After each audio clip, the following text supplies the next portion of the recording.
The early morning light filtered through the blinds of my apartment, casting faint lines across the cluttered coffee table. To the outside world, I had it all.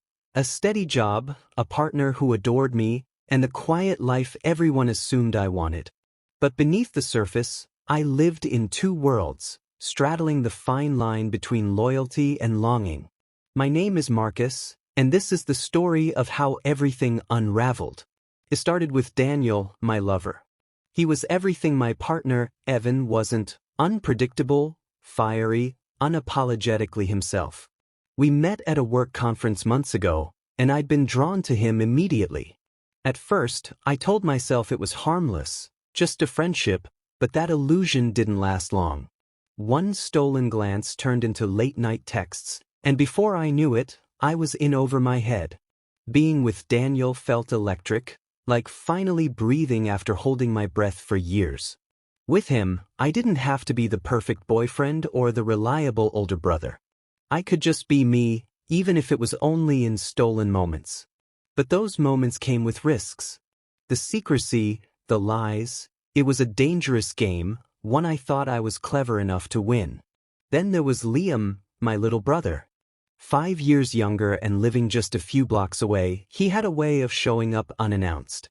He was the golden child in the family, the one everyone assumed would never make a mistake. But Liam looked up to me, and I'd always tried to be someone he could trust. If only he knew. The day it all came to a head began like any other. Evan had left early for a weekend trip with friends, and I had the apartment to myself, or so I thought. Daniel was coming over. We hadn't seen each other in weeks, and the anticipation was almost unbearable. I'd spent the morning tidying up, erasing any trace of Evan from the living room.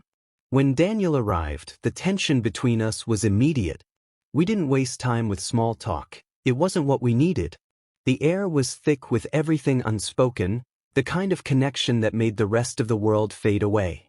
I told myself I was in control, that I could keep my two lives separate. But deep down, I knew the walls were closing in. As we moved to the bedroom, I heard it, the unmistakable sound of the front door opening. My heart stopped. For a split second, I thought it was Evan, home early. But then I heard Liam's voice, casual and oblivious. "Marcus? You here?" Panic surged through me. I froze, caught between two equally impossible choices: hide Daniel or confront the situation head-on. Daniel, ever calm under pressure, whispered, "It's okay. Let's see what he does." I barely had time to process his words before Liam appeared in the hallway. The look on his face when he saw us. His big brother tangled in an intimate moment with a stranger will haunt me forever. His wide eyes darted between Daniel and me, and for a moment, no one said anything. The silence stretched, heavy and suffocating. "What the hell is going on here?" Liam finally managed, his voice a mix of shock and anger. I opened my mouth to respond, but the words wouldn't come. What could I say? That I'd been living a lie? That the man he'd always looked up to was nothing more than a coward hiding behind a facade? Daniel, sensing the tension, broke the silence. "Maybe I should go." He reached for his shirt, his calm demeanor a stark contrast to the chaos unfolding. "No," Liam snapped, his voice trembling. "I want to hear it from you." He looked at me then, his expression raw and unguarded. "What is this, Marcus? What are you doing?" I finally found my voice, though it felt weak and unsteady. "Liam, I can explain." "Explain what?" he shot back. "That you're cheating on Evan? That everything I thought about you was a lie?" His words hit like a punch to the gut. I wanted to defend myself, to tell him it wasn't as simple as he thought, but the truth was, I didn't have a good excuse. Daniel slipped past us, his exit quiet but deliberate. It left just me and Liam in the now claustrophobic hallway, the weight of what had just happened pressing down on us. "Liam," I said softly, but he shook his head, cutting me off. "I thought I knew you," he said, his voice breaking. "I thought you were better than this." With that, he turned and walked out, leaving me alone in the apartment, the echoes of his disappointment ringing in my ears. For the first time in months, the thrill of my double life felt hollow. And as I stood there, staring at the closed door, I couldn't shake the feeling that this was only the beginning of the fallout. A brother's discovery. The silence in the apartment was deafening after Liam's abrupt exit. For a moment, I stood frozen, still reeling from the collision of my two lives. The door clicked shut behind Daniel, and I was left alone with the weight of what had just happened. My little brother, the person who had always looked up to me, had caught me in the middle of a lie I could no longer deny. An hour passed before Liam returned. I heard his footsteps in the hallway, slow and deliberate, as if he were deciding whether to come back inside. When the door opened, he didn't say a word. He just stood there, staring at me with an expression I couldn't decipher: anger, hurt, confusion. "Liam," I began, my voice hesitant, "I can explain." "Explain?" he snapped, his tone sharp enough to cut through the tension. "What exactly are you going to explain, Marcus? That you're cheating on Evan? That you're lying to him, to me, to everyone?" I flinched at his words, each one hitting like a hammer. "It's not that simple," I said, but even to my own ears, it sounded weak. "Not that simple?" Liam repeated, his voice rising. "You think I don't know what I saw? God, Marcus, you've always been the one I could count on. The one who did the right thing. And now I don't even know who you are." His words stung because they were true. I had always been the responsible one, the steady hand in his life. But now, in the eyes of my little brother, I was just a hypocrite.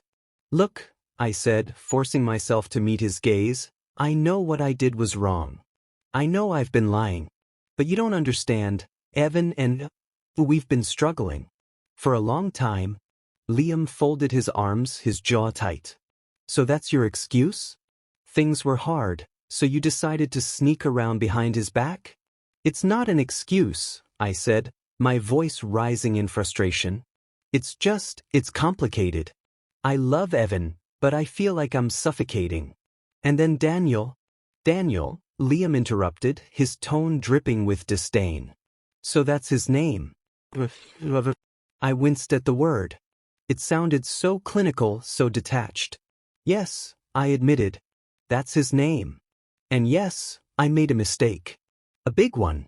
But it doesn't erase everything I've done for you, for this family. I'm still your brother." Liam shook his head, his expression a mix of disbelief and disappointment. "You don't get it, do you? This isn't just about you, Marcus. This is about trust. You taught me to be honest, to take responsibility for my actions. And now, here you are, hiding behind excuses and lies." I wanted to argue, to defend myself, but the truth was, I had no defense. Liam was right. I'd betrayed Evan, and in doing so, I'd also betrayed the values I claimed to uphold. The conversation stalled, the silence between us heavy and suffocating.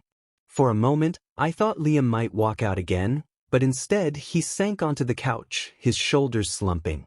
"Why, Marcus?" he asked quietly. "Why didn't you just talk to Evan? Why didn't you try to fix things instead of this?" His question cut through my defenses. I sat down across from him, my hands clasped tightly in my lap. "I don't know," I admitted, my voice barely above a whisper. "I guess I was scared. Scared of admitting that things weren't perfect, scared of what it would mean if I couldn't fix them." Liam looked at me, his expression softening slightly. "You're supposed to be the one who has it all together," he said. "You're the one I look up to. And now you see I'm just as flawed as anyone else," I finished for him. "Liam, I'm sorry. I never wanted you to find out this way. I never wanted you to be involved at all." He sighed, running a hand through his hair. "Well, you've got a funny way of keeping me out of it," he said, a faint hint of sarcasm creeping into his tone. For the first time since the confrontation began, I felt a flicker of hope. Liam was still angry, still hurt, but maybe, just maybe, there was a chance to salvage our relationship. As the tension began to ease, a new weight settled on my shoulders. This wasn't over. I still had to face Evan, to confess the truth and deal with the fallout of my actions. But for now, I focused on the present, on repairing the fragile bond with my brother. "Liam," I said softly, I know I've let you down. And I know it's going to take time to fix this. But I'll do whatever it takes. I promise. He didn't reply right away, but after a long moment, he nodded. You'd better, he said. Because if you don't, you're going to lose a lot more than just Evan. His words lingered as we sat in silence, both of us grappling with the new reality of our relationship. And though the road ahead was uncertain, I knew one thing for sure: this was only the beginning. The hours after Liam left were suffocating. The apartment, once a refuge, felt alien, a space filled with lingering tension and unspoken accusations. I sat alone on the couch, replaying every word of our confrontation. His disappointment cut deeper than I'd expected. I had spent so long compartmentalizing my life, convincing myself that I could manage the lies. But now, the cracks were visible and everything was beginning to crumble. The knock on the door startled me. For a moment, I thought Liam had come back, ready for another round of questions I wasn't sure I could answer. But when I opened the door, it was Evan. He was home a day early, smiling, his overnight bag slung over his shoulder. Surprise, he said, stepping inside and giving me a quick kiss. The trip ended early, so I figured I'd come back. Thought you'd like that? I froze, the weight of my betrayal pressing down on me like a physical force. Evan looked at me, his brow furrowing. You okay? You look like you've seen a ghost. I'm fine, I lied, my voice strained. Just tired. He accepted the explanation, brushing past me to unpack. But as I watched him move around the apartment, so trusting, so oblivious, the guilt became unbearable. I couldn't do it anymore. I couldn't keep pretending. Evan, I said, my voice trembling. He turned to me, concern etched across his face. What is it? We need to talk. The words hung in the air between us, heavy and ominous. He sat down on the couch, watching me closely. You're scaring me, Marcus. What's going on? I took a deep breath, forcing myself to meet his gaze. I haven't been honest with you. Someone else. For a moment he didn't react. Then his expression shifted, a mixture of confusion and pain. What are you saying? I've been seeing someone, I admitted, the words tasting bitter in my mouth. It wasn't planned, and it doesn't mean I don't love you. But I made a mistake, and I need to tell you the truth. Evan stared at me, his face pale. How long? He asked, his voice barely above a whisper. About 6 months, I said, unable to look at him. The silence that followed was excruciating. When Evan finally spoke, his voice was cold and steady. I trusted you, Marcus. I thought we were building a life together. Was any of it real? Of course it was, I said quickly, desperate to make him understand. I love you, Evan. I do. But I've been struggling, and I didn't know how to talk to you about it. That doesn't excuse what I did, but it's the truth. He stood up, pacing the room. Struggling? So you decided to sleep with someone else instead of talking to me? Do you have any idea how humiliating this is? I know, I said, my voice breaking. I know I've hurt you. And I hate myself for it. But I didn't want to keep lying to you. You deserve the truth. He stopped pacing, his eyes locking onto mine.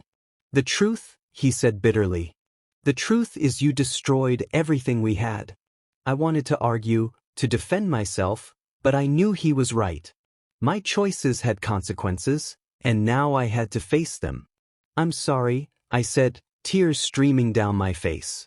I know that doesn't fix anything, but I am so sorry. Evan shook his head, his expression hardening. Sorry isn't enough, Marcus. I need time to think. I can't do this right now. He grabbed his bag and walked out, leaving me alone once again. The silence in the apartment was deafening, but this time, it wasn't just guilt weighing me down. It was the realization that I might have lost the one person who had truly loved me. Later that night, Liam called. How'd it go? He asked, his tone cautious. Badly, I admitted. He left. Liam sighed on the other end of the line. At least you told him. That's something. Is it? I asked bitterly. Because right now, It feels like I just made everything worse. Maybe you did, Liam said bluntly. But you also stopped lying. And that's the first step toward fixing this, if it can be fixed. His words were harsh, but they carried a sliver of truth. For the first time in months, I wasn't hiding anymore. I'd taken the first step, painful as it was. The road ahead was uncertain. Evan might never forgive me, and my relationship with Liam would take time to rebuild. But as I sat alone in the apartment, staring at the mess I'd made of my life, one thing became clear. I had to confront my flaws, not just for them, but for myself. And while the ending wasn't certain, it wasn't the end. It was a beginning, messy, raw, and full of possibility.